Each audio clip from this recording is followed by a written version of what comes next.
Today we're diagnosing a 2021 GMC Sierra. Here are our codes.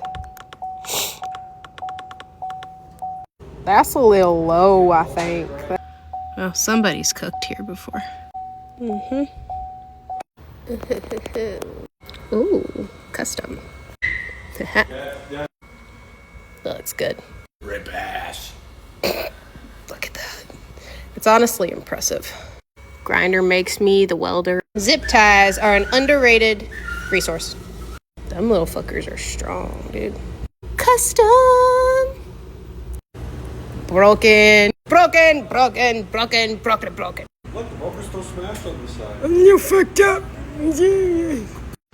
As it turns out, the horn is not even plugged in, so still don't work. Nice. Oh, it's finger tight. Nice. Nice. Very nice. Let's see if this one's loosey-goosey. No, this one's actually tight. Okay. Nice and full. You're supposed to fill your threads. Not even hooked up, bro. Look at that. It's great. Thanks, Kat. Look at that, bro.